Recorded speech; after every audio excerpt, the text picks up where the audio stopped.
এর মাঝেই হঠাৎ মোবাইলের রিংটোন বাজতে লাগলো। মনে মনে কোন শালায় বিরক্ত করলো বলে তার 14 গোষ্ঠী উদ্ধার করতে লাগলাম। মোবাইলটা বের করে স্তব্ধ হয়ে গেলাম। আমার একমাত্র প্রেমিকা অনু নাম্বার দেখেই বুকটা সেট করে উঠলো। এই বুঝি থাপ্পড় খেলাম।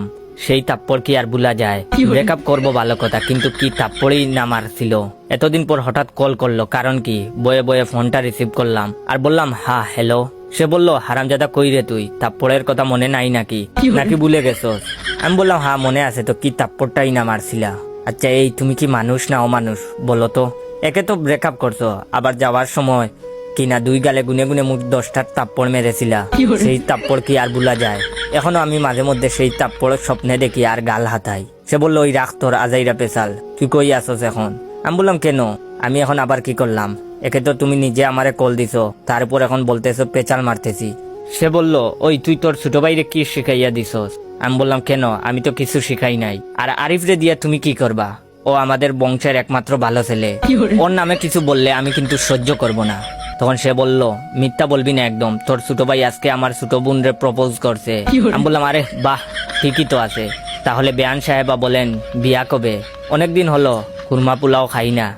সে বললো, এই চুপ, তাবড়াইয়া তোর কান দিয়া গরম দুমা বাইর করমু, ফাইজলামি করস আমার লগে।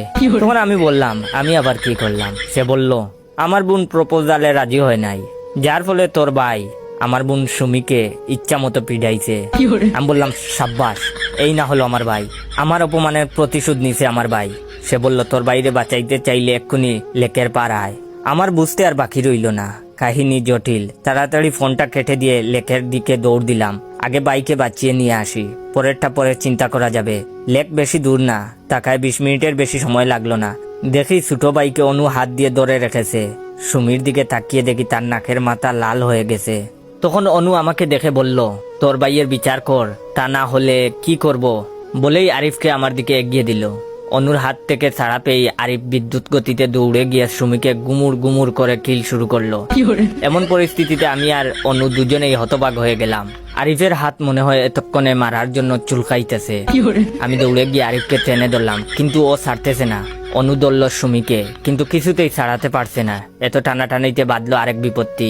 আরিফ সুমির চুল ধরে আছে, অপরদিকে অনু তার বোনকে টানছে। সুমির চুল ছেড়ার উপক্রম প্রায়। উপায়স্ত না পেয়ে আমি আরিফের হাত ছেড়ে দিলাম, তা না হলে যদি চুল ছিঁড়ে নিয়ে আসে। আরিফ ছাড়া পেয়ে দুম দুম করে কয়েকটা করে কিল দিয়েই দৌড়াতে লাগলো। আর দৌড়াইতে দৌড়াইতে বলতে লাগলো, ভাই ওরা আমাদের মোট 11টা মারছিল, আমরা আরো বেশি মেরেছি, আমরা জিতেছি ভাই, এখন পালাও পালাও।